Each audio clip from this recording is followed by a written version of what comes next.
سر میں نے یہ پوچھنا تھا کہ جیسے وقتی برائی یا کسی کی غلطی کی اصلاح کے لیے سم ٹائم حکومت کوئی قانون بنا دیتی ہے، لیکن آنے والے ادوار میں ایسا ہوتا ہے کہ وہ قانون اتنا رائج ہو جاتا ہے کہ اصل جو ہوتا ہے وہ اس کا تذکرہ صرف کتاب کی حد تک رہ جاتا ہے۔ یہ کون سے محرکات ہوتے ہیں جن کی بنیاد پر اصل اتنا دب جاتا ہے کہ مطلب اس کا تذکرہ بھی بس کتابوں تک رہ جاتا ہے؟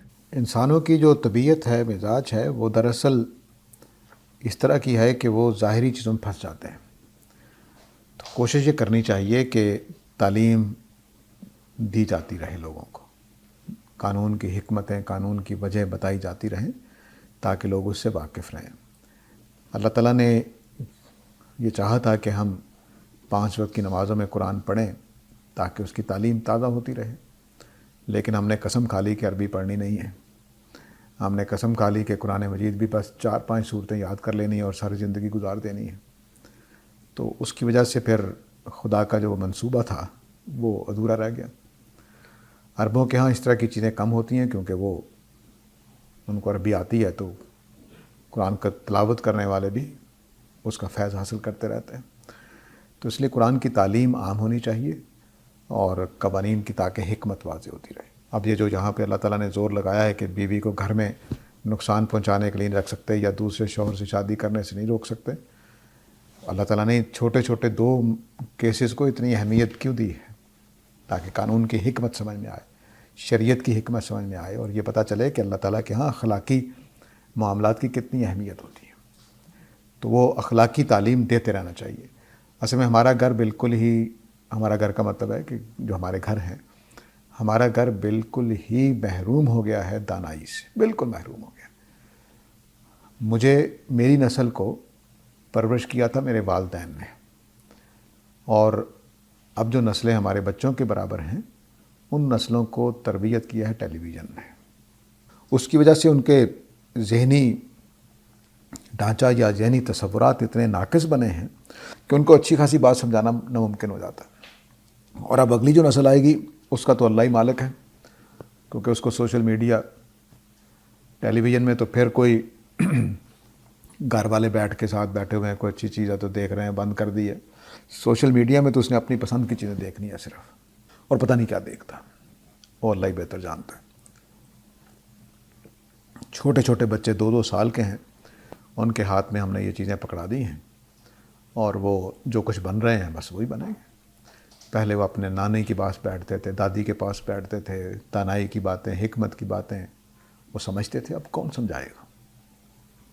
میں نے نہیں دیکھا بچے اپنی نانی دادی کے پاس بیٹھتے ہوں۔ اب جو قریب بچے پل رہے ہیں ارد گرد، وہ ہمارے لیے امی ابو گھر میں آ جاتے تھے، اکٹھے ہو جاتے تھے تو ایک مل بیٹھنے کا، گپ شپ لگانے کی، باتیں سننے کی موقع بن جاتا تھا۔ اب بچے ماں باپ سے چھپتے پھرتے، یہ بڑا فرق پڑ گیا۔ تو اس لیے اگر یہ چیزیں کرنی ہیں تو گھروں کے اندر پرانا ماحول واپس لے کر آئیں، بچوں کے ساتھ 2 ڈھائی 3 گھنٹے اکٹھے بیٹھیں، ان کو دانائی سکھائیں، ان کو تربیت کریں، ان کے اندر وہ چیزیں پیدا کریں جو حکمتوں اور بصیرتوں والی ہوتی ہیں۔ سر ایک چیز میں نے یہ پوچھنی تھی کہ دین کی چیزیں جاننے کے لیے یا دین کو سمجھنے کے لیے جو آج کل مطلب جس طرح یہ حضرت عمر فاروق کا واقعہ ہے کہ انہوں نے وقتی اصلاح کے لیے یہ سب کچھ اقدامات کیے ہمیں، لیکن وہ اتنے رائج ہو گئے ہیں کہ امت میں اب صرف اسی کا ہی تذکرہ ملتا ہے اور اسی کو ہی عملی جامہ پہنایا جاتا ہے۔ اصل کہاں چلا گیا؟ کیوں دب جاتا ہے اتنا؟ اس لیے کہ لوگ پڑھتے نہیں ہیں۔ میں نے اس لیے کہا نا کہ تعلیم جاری رہنی چاہیے۔ ہمارے ہاں تو اب جو علماء دین کو چیزیں پڑھائی جاتی ہیں بس وہ فقہ کی کتابیں پڑھا دی جاتی ہیں جو متاخرین کی ہیں۔ مثال کے طور پر میں آپ کو بتاؤں، میں جس مسجد میں جمعے کی تقریر کرتا ہوں تو وہاں پر میں نے جمعے کا طریقہ جو تبدیل کیا تو سنت کے مطابق کیا، تو میرے پاس محلے کے لوگ آئے کہ تم نے یہ کیا کیا؟ میں نے کہا یہی چلا آ رہا ہے طریقہ ساری امت میں، ہندوستان میں ہم نے اجتہاد کر کے طریقہ تبدیل کیا کہ 3 تقریریں کر دی ہیں۔ تو انہوں نے کہا اچھا، ہم کسی عالم دین کو لے کر آئیں گے۔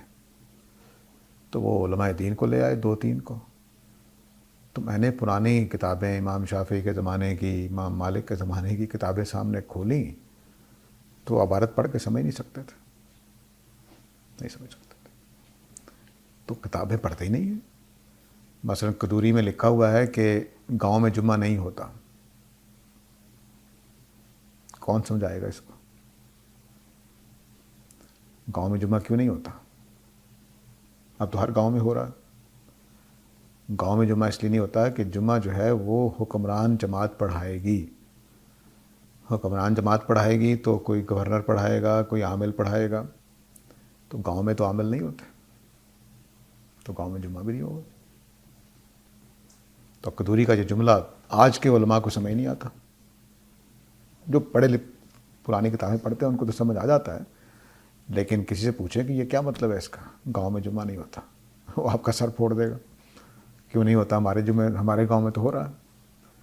تو یہ وہ جو چیزیں ہیں جس کو سمجھنا چاہیے کہ ہماری پرانے جو علم ہے اس سے ہم محروم ہو چکے ہوئے ہیں، ہم بس دور جدید کی کچھ چیزیں پڑھتے ہیں، اور اب جو ہمارا دینی نصاب ہے وہ تو ویسے ہی بڑا محدود کر دیا، آپ 3 سال میں موٹی موٹی چیزیں پڑھیں اور فارغ، بس۔ عالم دین ہوتا ہے کہ وہ پیچھے لڑی جو چلی آ رہی ہے 14 صدیوں کی، اس کو پڑھ کے سمجھ کے ایک ایک چیز کو جانے کہ کیا ہے کیا نہیں ہے، یہ بہت ضروری ہے۔ تو اس وجہ سے ہمیں لوگوں کو پتہ ہی نہیں ہے دین ہوتا کیا ہے، اور فقہ کو دین سمجھتے ہیں۔